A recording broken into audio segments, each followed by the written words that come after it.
So much, Sarah. Hello, everyone. My name is Angela Hobson. I use she, her pronouns. I have the distinct honor of being the Assistant Dean for Public Health at the Brown School. I also am a senior lecturer. I do quite a bit of teaching. So when you come here, you might have me for epidemiology, environmental health, maybe cross-cutting themes, maybe public health seminar, maybe capstone, maybe some other courses. And I am really pleased to have you here. Thank you so much for joining us. And like Rodrigo said, this is, an actual picture of campus. If you were here in person, we could be there and be together, but instead we'll just enjoy some photos of it. But before I get too much into our presentation, I'd like to turn it over to the other members of our team to also do introductions. And so I'll just kind of go through who I see on my screen. And Sarah, you're at the top. So Sarah Birch, if you'd like to introduce yourself, that'd be great. Yeah, thanks, Angela. And thank you all so much for being here this afternoon or morning, wherever you're tuning in from. I'm Sarah Birch. I use she, her pronouns, and I'm the Associate Director of Admissions and Recruitment for the Brown School. There are some familiar faces and familiar names in this meeting today, so thank you all for joining. I'm really excited to chat with you about our public health program and specifically answer questions about admissions and the application process. Great, thank you. Rodrigo, you're next up on my screen. Would you please introduce yourself? Sure. My name is Rodrigo Rees. I'm the Associate Dean for Public Health. I have the honor to work with this fantastic team. And it's good to be here and get to know you a little bit and talk about our program. So welcome. Thank you, Rodrigo. Sarah Kang, I see you next. Hi, I'm Sarah Kang. I also use she, her, hers pronouns. I am a second-year MPH student and a student ambassador with the Office of Admissions. Great, thank you. And Ragini, I see you're next in my lineup. Hi, everybody. My name is Ragini Madhipati. I use she, her pronouns. I'm a faculty member at the Brown School and work in the Office of Field Education. So for many of you, if you decide to join us at the Brown School, I will be your field faculty liaison. So I'm really excited to be here today. Thank you. Great, thank you so much. And Beth? Hello, everyone. My name is Beth Gensch. I use she, her, hers pronouns, and I'm a first-year dual MSW MPH student. And like Sarah, I'm an ambassador. Great, thank you so much. And I see we have a couple of other of our highly esteemed colleagues from admissions on here as well. I think we will go ahead and jump into the presentation, and then we may ask them to hop on here to also talk a little bit about what they do in just a minute. But we'll get into what our MPH program is all about. And we know that you have possibly been to some other sessions today in Fall Preview Day. So this first part might be a little bit of an overview for you, or you might have heard this before, but we want to talk about our mission because we are so passionate about what we do at the Brown School. So our mission is to really educate and prepare future social work and public health leaders in the area of policy, practice, and research. And to pioneer research and apply those results to impact policy and practice locally, so here in St. Louis, nationally and internationally. And finally, to collaborate with organizations to improve access to and quality of social services and to really address social and economic justice. So by the numbers at the Brown School, we have 3 graduate programs. You can kind of put them together however you'd like. A master's in social work, a master's in public health, and a master's in social policy. I'll talk specifically, or we'll talk specifically about the master's of public health. I know that's why you're all here, but of course we do offer those dual degrees that we'll talk about as well. We have a 9-to-1 student to faculty ratio. So you do get to interact quite a bit with our full-time faculty here. We have more than 15 faculty affiliated research centers and institutes. I hope no one asks me what all 15 are, because I would probably blank at 2 o'clock in the afternoon on Friday, but we can talk about some of those research centers, and 3 community-based research initiatives as well. We have over 17 student groups and leadership opportunities. That's one thing that we really like to focus on here with our students, is leadership opportunities and how you develop your leadership skills in your time here. And 100% of our students that request merit based scholarships receive some type of an award. So we are pretty proud of the financial package that we can help put together for students to come here to the Brown School. So our curriculum in the MPH program was designed to be different. We'll talk a little bit about those. So the hallmark of our program from its inception just over 10 years ago, so we're fairly new, we're just over a decade old, was to be transdisciplinary. So we really understand that public health, there's a wide variety of, almost anything that you talk about that's a health issue, we can link back to the public health aspect of it. But we understand that complex public health issues cannot be solved by public health alone, that we really need to engage with all of our stakeholders, including other disciplines like education, engineering, religious affiliations, other disciplines that can really help solve public health issues or can address them. And I'll talk about a little bit more about those courses, those transdisciplinary problem solving courses here in just a minute. We also have a health equity focus. This is where the teacher in me wants to start asking the audience questions. So I know we are a little bit time limited, but I'm going to do it anyway. And I just want to ask if anyone who is here on this presentation would like to just share what you think or what health equity means to you, and what do you think we mean when we say our curriculum is health equity focused? It's a lot of pressure. I know it's a lot of pressure. You didn't come here to participate in a class, right? You can put it in the chat if you're feeling shy, but feel free to unmute yourself too. Yes, please put it in the chat too if you'd wish. No one? Okay, well, I'm going to put Rodrigo on the spot then. I'm going to ask him what health equity means to him and why we say health equity is a focus of our curriculum. Well, it has, I would say, personal and academic meanings. So I think one is, we are, personally, I thrive to promote health to all, and especially to balance, opportunities for people. They are the most vulnerable people to be able to thrive, and that has been a personal mission for my life. But obviously, academically, we are now aiming to train people to develop skills and knowledge that they'll actually implement this mission where in any organization they will be, working on. So that's my take on this. And you caught me surprised, but I think I was prepared, Angela. You did great. Yes, thank you, Rodrigo. And I see Abby and Josie have put a few things in the chat, making sure everyone, regardless of their identity or affiliation, can receive good health care. Absolutely. Focusing on being aware of structural inequalities and systemic oppression affecting health. Yeah, those are really great aspects to think about health equity, and health equity thinking about how we get people the things that they need to achieve their full health potential. Andy, yes, thank you for also contributing. Opportunity for someone to attain his or her health potential and no one is disadvantaged from achieving this. That's absolutely right. Yeah, so you all are already thinking along these lines, and our curriculum really tries to enforce this or reinforce this from multiple standpoints, whether it's racial equity or equity based on other identities. So rural versus urban health inequities, or gender-based equities, or other identities, and trying to think about health disparities and how we can really achieve health equity and getting people the things they need to reach their full potential. Okay.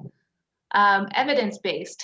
So using evidence to inform our curriculum, to also inform our research and the policies and programs that our faculty are also working on in the community, and really bringing this to the classroom and having students understand the critical importance of designing and implementing policies and programs that are evidence-based. Applied research. So our faculty are in the field. That's basically what applied research mean, and our curriculum is really designed to learn from our faculty's applied research in the field, right? So just one example is Laura Iannotti does a lot of nutrition-based research in low-income settings in different countries, Haiti in particular. She's been there for almost 3 decades doing applied research. And she teaches a transdisciplinary problem-solving course on global hunger and undernutrition. So you really get to learn about these issues from an applied research perspective as well. And then finally, skill labs. So this is kind of also a hallmark of our program where students are required to take at least 3 skill labs. I'm also just going to make the disclaimer that my children they do not have school today and they are running around the house. You might hear a little background noise, but I'll try to keep it to a minimum. So these skill labs are really meant to be resume builders where you learn a specific skill, you focus in on a specific skill like GIS or grant writing or learning other data management software like R and Stata and SAS. And so these are really a hallmark of our program where students get kind of a deeper dive into some of these skills that can be really helpful in the job search. All right, so we have 6 STEM designated specializations. So all of our specializations are STEM designated and they are epi and biostatistics. You can do the generalist track. This is also considered a specialization and I like to call it the kind of the choose your own adventure MPH where you're selecting competencies from the other specializations. Global health, health policy analysis, mental and behavioral health, and urban design. And we also have the opportunity, or students have the opportunity to apply advanced standing credits. So if you've earned a bachelor's degree in public health from an accredited US institution, and that's not a CEF accredited, but it's an accredited university, you can earn up to 9 credit hours towards your foundation level courses. So you'll complete that as part of your application process. And then if you come in with those 9 advanced standing credits, then you have the potential to graduate early or go part-time later in your programming. Okay, I mentioned earlier our dual degree program, so you can do a dual degree with social work or social policy.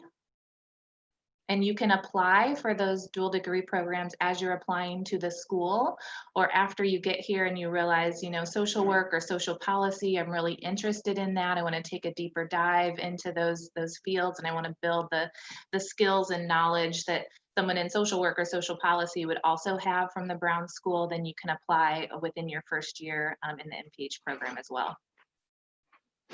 And then we have several joint degree programs, public health and anthropology. This is really only for folks who are doing a PhD in anthropology.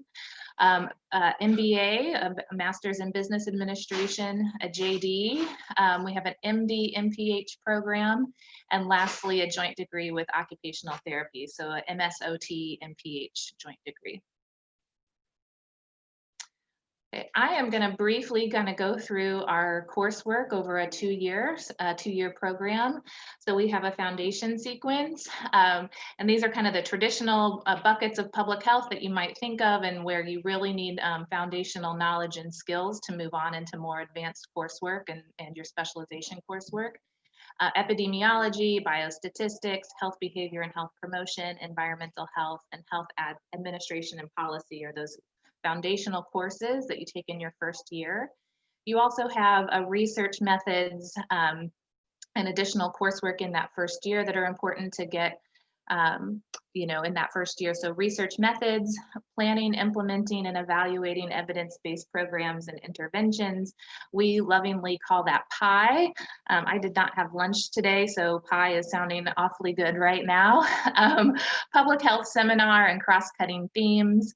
And then you have a room to take one elective or specialization course in that second semester in your first year. Then summer is your field work. So your practicum, this is your applied practice experience or practicum, it's 3 credits. And I believe Ragini will talk a little bit more about this here in a few slides. And then in your second year is your more specialized or advanced coursework. So every student in our program is required to take 2 transdisciplinary problem-solving courses. And again, I talked about those earlier. These are the courses where we really try to get students to think about how we address complex public health problems from multiple lenses and multiple approaches from different sectors, different disciplines coming together to address these issues. Whoops. We go back, there we go, thank you. This is also in the second year is typically when our students do their 3 skill labs, the 3 required 1-credit skill labs. And then you really get into your electives and specialization coursework. So you might have 3 to 4 classes that are required per specialization. And this is when you're taking a deeper dive into those courses. And then the last class in the research method sequence is applied linear modeling. All students are also required to take that. And of course, this is just an overview of the 2 years, and the sequencing of these courses can sometimes vary by specialization as well. Okay, and so some of our recent TPS course offerings, if you're wondering, what these are really about, chronic disease, obesity prevention, and public health, right? So we have an obesity focus, but then on the opposite spectrum of nutrition, of global hunger and undernutrition course, public health and climate change, youth violence prevention, eliminating health disparities is a pretty popular transdisciplinary problem-solving course. And a few others that might pique your interest are some of the ones that we've had here recently at the Brown School. In normal times, we offer field-based TPS courses too, of course. Add our field-based courses to the long list of things that COVID-19 has impacted, and we have to pause on these. But our students have in the past gotten opportunity to take distance-based TPS courses too, and these are usually, short, intense courses that happen over a week or 10 days. Outside of St. Louis, so Costa Rica, DC, Germany are a couple of examples. And these are on pause right now. We hope as soon as we can to re-implement these and to get our students traveling for our TPS courses too. But just so you know that these are things that we've offered in the past, and we look forward to being able to offer them again in the future. Okay. Then at the end of the program, you have a couple of requirements. One is a capstone project. I like to refer this, if I've already, I'm talking about pie, I might as well talk about the cherry on top. I talk about capstone as being kind of the cherry on top, where you're really coming up with your own project that you want to kind of end your experience with. It's a learning experience that ends in a high quality written product that demonstrates a synthesis of both the foundational and specialization competencies that you have mastered through the program. And then lastly, at the end of the program, you are also required to take the CPH exam, the certification in public health. Okay, I'm going to turn it over. I'm going to mute. Can kind of control some of the background noise here, but turn it over to Ragini for practicum. And I had to remember to unmute myself. Thanks, Angela. So I'm just going to briefly go over practicum. We won't go in too much into the weeds, but just to kind of give you an overview of what practicum looks like at the Brown School. So we definitely encourage students to select a site that aligns with your goals. So we're pretty unique here at the Brown School. We allow students to self-select where they would like to do their practicum. And this includes a list of over 400 partner sites that are local, national, and international. So this includes sites that are affiliated with all 3 of our degree programs. So students are allowed to choose a site as well. If none of the sites that we have pique your interest, we do encourage students to let us know about other opportunities, and we can look into affiliating them for practicum as well. So the Office of Field Education is here to help you. There are multiple ways that you can get support for your practicum experience. We have 8 field faculty advisors in the Office of Field Education with different areas of expertise. So although I'm the primary field faculty advisor for public health and our dual degree students, I encourage students to reach out to my colleagues because they may know about opportunities that I may not know about quite yet. And then The last piece here that I kind of touched upon earlier is just this is really an opportunity for students to take what they've been learning in the classroom and applying it in the field. And so this offers the opportunity for students to stay here locally if they'd like to stay in St. Louis. We also have students who've done practicum in, across the United States. And then we also have international opportunities. Of course, as Angela just mentioned, COVID-19 kind of put a pin in that this last year, but we're constantly checking and making sure to see when we can start those back up again. So this is just an example of the 3 large topic areas that students kind of fall into when they do practicum, and that includes practice, research, and policy. As you can see, we do have some international sites as well. And then all of our sites kind of span, we do local, we have really great relationships with our local health departments. We work with the hospital systems here in St. Louis. And then lastly, we also work with private and nonprofit companies as well. Okay, I'm going to turn this over to, is it Angela? Sarah? That's me. Okay. All right, so I'm going to talk a little bit about our student support. We really try to structure our student support to help our students thrive, both at school and outside of school, but especially, in school, professionally, and personally. So we have a 3-tiered advising system. We have an academic advisor. So all of our incoming students are assigned an academic advisor before they matriculate into the program. And during that summer, prior to coming into the Brown School, you'll work closely with your academic advisor to understand the registration process and make sure you're taking the courses that are intended for your first semester. And then you work closely, or should work closely, with your academic advisor through your time in the program, with, helping that make sure you're registered for your classes. All of our academic advisors are well versed in academic support resources. And you also have an opportunity to have advisor of the day drop-in hours. And we always highly encourage our students to work closely through email and meetings with their academic advisor to make sure that they're sequencing their courses right and that they are meeting all their degree requirements. Then the second tier is a faculty advisor. So in the second semester in the program, our students are matched with a faculty advisor. Usually in the fall, late fall, we send out an interest survey to our students to get a little bit better idea of some of the things that they're interested in, and then we try to match them closely with our faculty members. And the faculty member, or the faculty advisor, is really meant to be a resource for you to go to talk about different classes or different experiences, and try to help you think about how to expand your network. And then also in the public health program, your faculty advisor is the person that you will work with whenever you are developing your capstone project. So the capstone is really student initiated, and the student comes up with the idea for the capstone project, but then the students work closely with their faculty advisor to kind of think about what that might look like and how they incorporate their competencies into their capstone project, and they get a sign off from their faculty advisor saying that the faculty advisor has reviewed their idea and has kind of helped them think through it. So you want to develop that relationship with your faculty advisor and reach out to them, and we encourage our faculty to reach out to their faculty or their student advisees as soon as you're assigned, so you can start building that relationship with your advisor. And then lastly, in field education, Ragini is here. Like she said, she would be your field education faculty. She'll support you as you choose your site and identify your goals.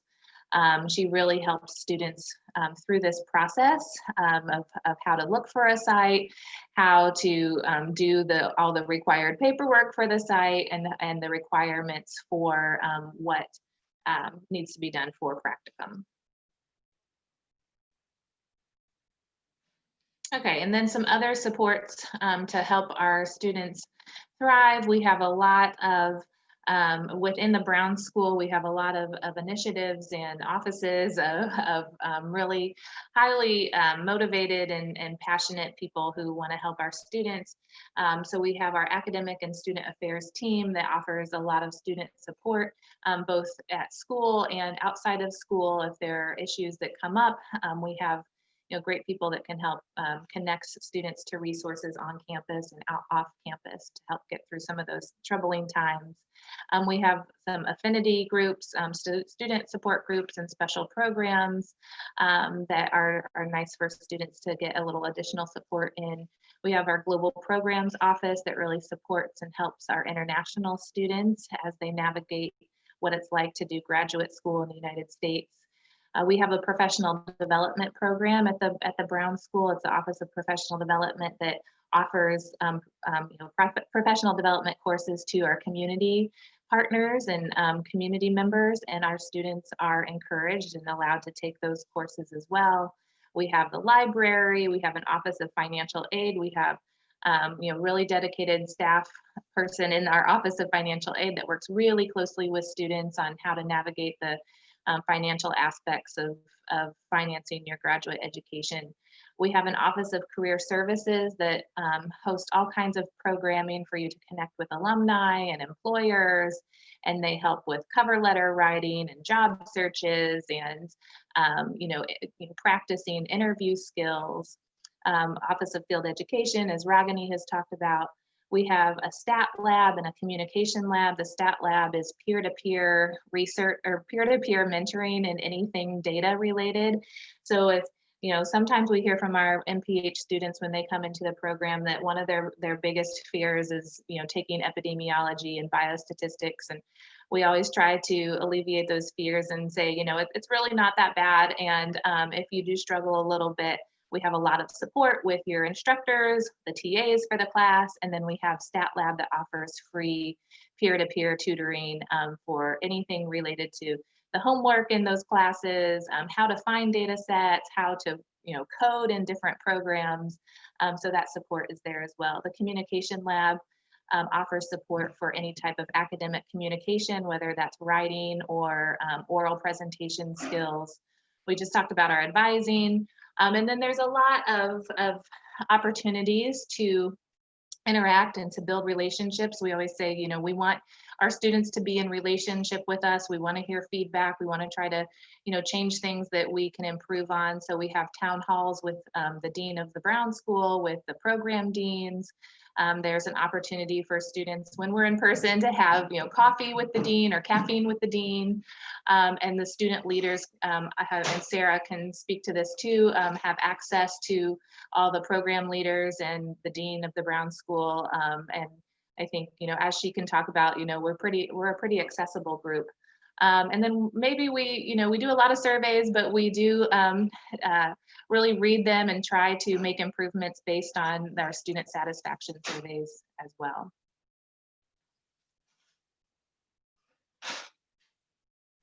Okay, I am going to turn it back over to Sarah to talk about the application process.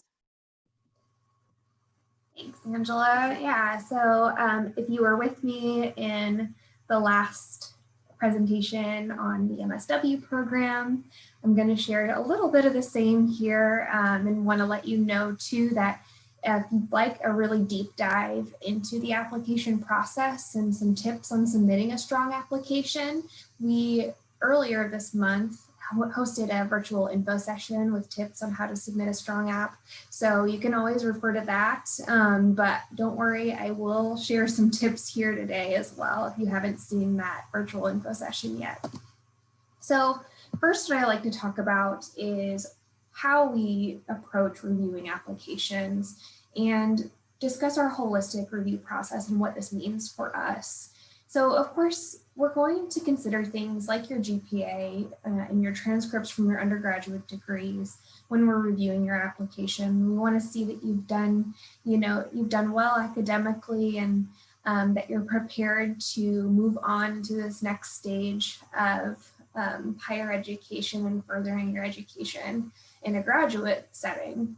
But we also really take into consideration a whole lot of other things too beyond just GPA. Things like your personal statement, information that letters of recommendation will share about you. So I always recommend choosing folks who know you really well and like you a lot and want to talk about all of the strengths that you have and what potential you bring to the public health program. And we're also going to be asking questions like the ones you see listed here. So are you passionate about addressing things like racial, social, and economic disparities and inequities in health? Are you willing to be challenged? And are you willing to challenge ideas? How do you approach teamwork? You know, even if you don't know exactly what you want to do professionally, how do you articulate your values, and do those align with what the Brown School values? And we talked about some of those things earlier. Angela kind of highlighted a lot of them in how our curriculum is designed. And if you joined us for our first session this morning, we dove deep into, you know, what values have remained steadfast for us, especially in these times. You know, it's a really tumultuous, tense time in history, and you know, the Brown School through it all has remained super passionate about addressing these things, and we want to see that that's what you are passionate about as well. So we're going to look at a variety of things, and I usually recommend if there's anywhere to spend the most time and effort in your application, it's your personal statement. So start writing that soon, get as many eyes on it as you can, and take your time with it, because you know it's a really important piece. But like I said, there are other pieces that we look at too that are going to tell us what your strengths are.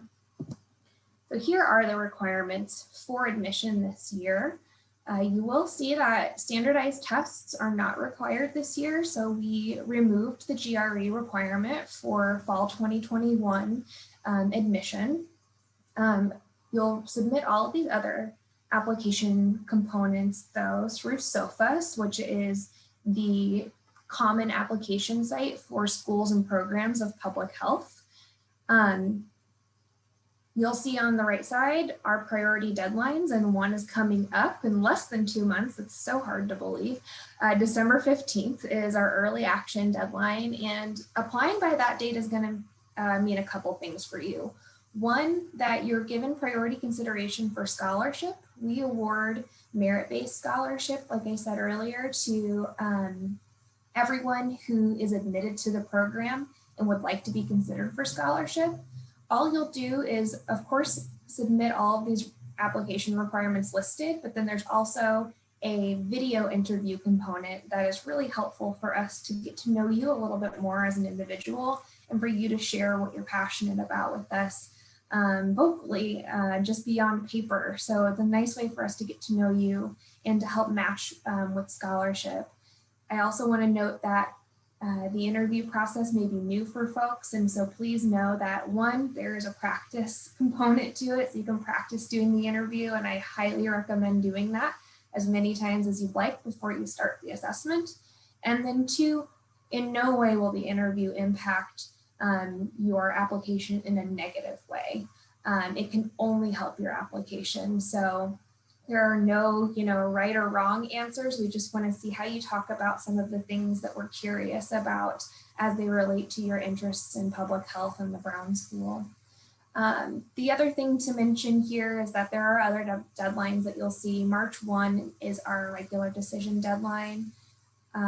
Applying early is recommended, but submitting your strongest application is even more recommended. So don't rush an application if you feel like you really just want to meet that December 15th deadline. Submit when you're ready, because we'll be able to tell if it's a rushed application. So we want you to feel really good about the materials that you're submitting. So submit when you're ready, but keep in mind those dates, because that's going to put you in an advantage for scholarship consideration, as well as getting a decision back early so that you can make a really informed decision about whether or not you'd like to join us. All right, so now we have plenty of time, 15 minutes for questions. So folks, for anyone who's still hanging in there with us, if you want to submit a question via chat, or if you want to unmute yourself and ask a question, I would very much welcome that too. I know our panelists would. I can start with a question though, because I'm just curious to hear from everyone who's here. If you can each, and this is, yeah, students, our faculty who are here, what brought you to the Brown School specifically for public health? And we'll start with Angela since you're unmuted, Angela. Oh gosh, okay. That's a great question. So I'll briefly talk about my path. I try not to take too long, but I did my undergraduate degree in environmental health. And I worked for a while at a public health department, a local health department in Colorado. And I really enjoyed that work, but I knew it wasn't what I wanted to do long term, and I wanted to do my master's degree. So I actually did my master's degree at another university here in St. Louis a long time ago, and I thought that St. Louis would be kind of a stop along the way in my career, and that I would do my master's degree in St. Louis and move probably back west or somewhere else. And I got to St. Louis and fell in love with St. Louis. It's a wonderful place to live. There's so much to do here. It is a small city, but we do have, just a lot of things to do here. And it's really affordable. And so St. Louis became home. So if it's a stop, it's been a really long stop. I then decided to do my PhD a few years after I finished my master's degree. And my background is all mainly in environmental and occupational health. And then I wanted to stay in St. Louis after I finished my PhD. And I kind of took a non-traditional career trajectory for somebody who finishes a PhD. I became a stay-at-home mom. And if I can go into a lot more details about this at some other time. I know we don't have all the time for that. But I knew of the public health program. It was still, fairly new at that time when I finished my PhD. And I wanted to start teaching. So I was asked to start adjunct teaching at the Brown School. And I started doing that in 2013, and I loved it. I loved teaching. I loved interacting with students. I loved my faculty colleagues and all the wonderful work that they were doing. And then I had an opportunity a few years later to come on as a full-time faculty member, and I couldn't turn it down just because the Brown School is just I think it's just a really wonderful place to learn and to work and to interact. And I say, the biggest thing for me in this work is getting to interact with students and being just a small part in your journey to do really amazing things. The MPH is your professional degree, but all of this is just a stepping stone to all the really amazing, wonderful work that you'll do later on. And that to me is really important and meaningful. And I have so much gratitude for being able to be part of this community and being part of your journey on to do wonderful things. Thanks, Angela. Rodrigo, what brought you to the Brown School and in your career in public health? Well, that's a good question, though. As you probably noticed, I'm not from US. I'm from Brazil, actually. So, born and raised, I did my career doing public health, based in Brazil and doing international work. And almost 5 years ago, well, actually 5 years ago, I was approached from the committee that was searching for a new faculty, and they explore if whether I could apply to a position here or not. And I wasn't really thinking about leaving Brazil. I was pretty much doing what I've been doing for the last 20 some years, 25 years now. But I was really impressed with the Brown School. I really love the fact that we have an interdisciplinary approach. I also was very intrigued and challenged by the fact that we are based in St. Louis, which I think provides a lot of opportunities for us to have a sort of hands-on approach for public health. And I believe back then, as I do believe now, that my background and my experience doing work in developing countries would be applicable here. And that's why I decided to come. So it's been almost 5 years now. I think I like it, right? I'm still here, happy and smiling, and now I'm the Associate Dean for Public Health. So you can tell that I really like the Brown School. Thanks, Rodrigo. We're glad you stuck around. Ragini, how about you? Yeah, so that is a really good question. So I actually have both my social work and public health degrees from the Brown School. I got them at different time points. So I moved to St. Louis from Michigan to get my social work degree. And much like Angela thought I was going to be 2 years and out, and moved to Chicago, where the rest of my graduating class moved to after undergrad. But I really fell in love with St. Louis. It's just a really good sized city. It didn't feel too overwhelming. And after graduating from social work, I started working at the medical school here in the Department of OBGYN, and really found my passion for reproductive health and reproductive justice. So I worked there for almost 10 years. And during that time realized everything I was doing was very public health and data focused, but didn't necessarily have the background in it. So I came back to the Brown School to get my MPH.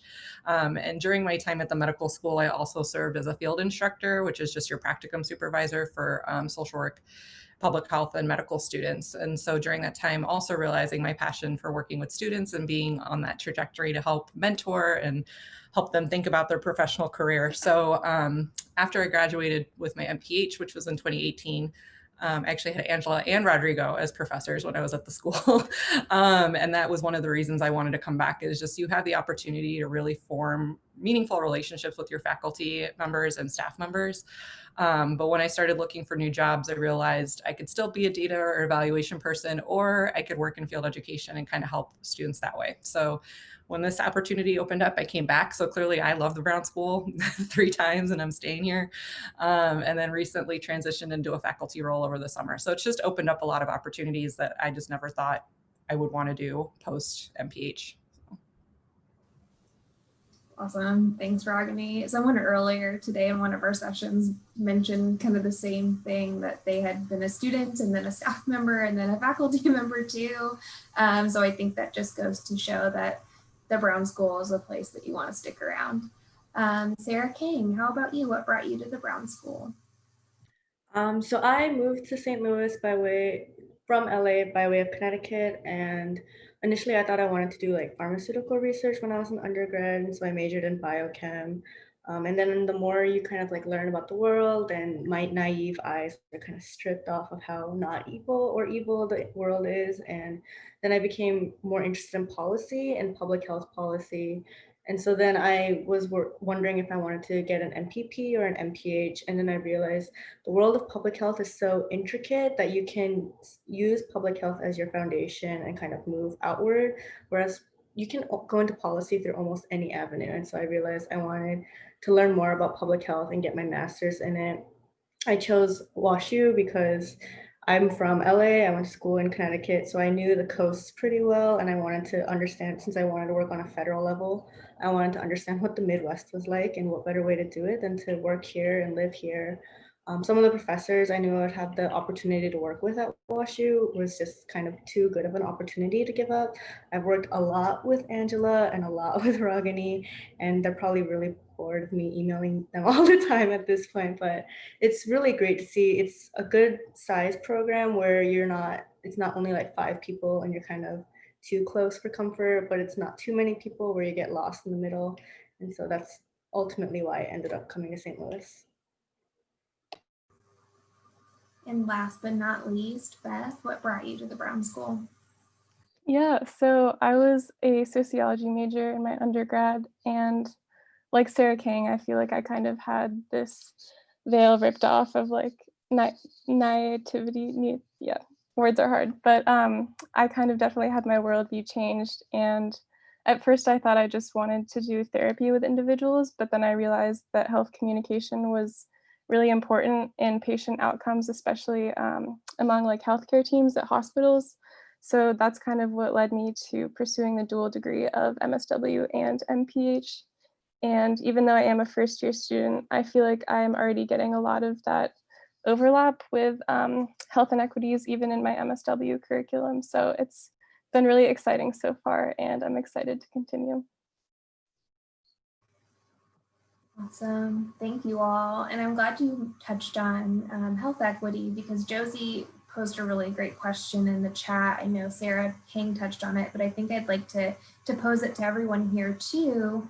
And that question was about, specifically about students in the EPI program, but I think this could be extended to all specializations. So do students in each of the specializations receive the same health equity training and focus?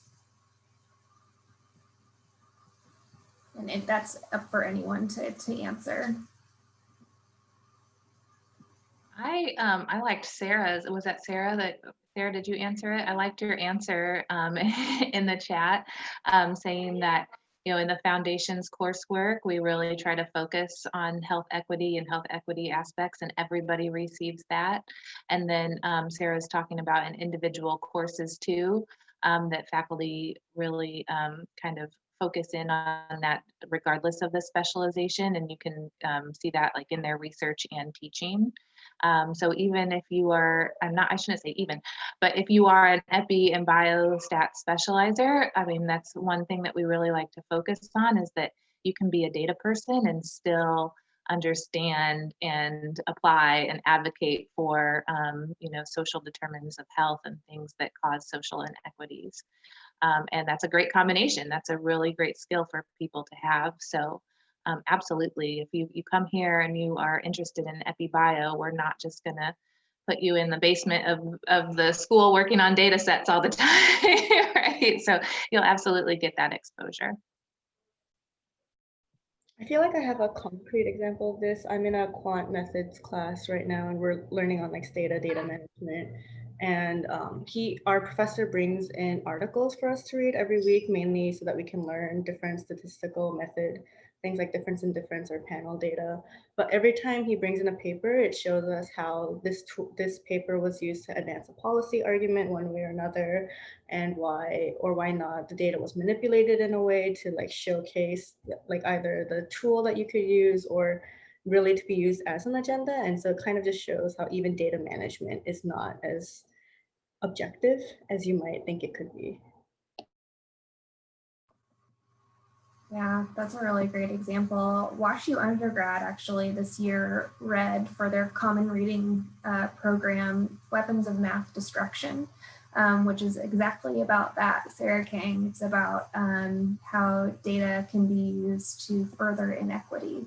So yeah, it's on the minds of folks right now for sure. Any other questions? I know we have a couple minutes still left, and I definitely want to make sure we've answered all the questions that folks came here with today. Can I just mention one other thing? And Sarah, you may all be promoting this as well in Fall Preview Day, but about our open classroom talks.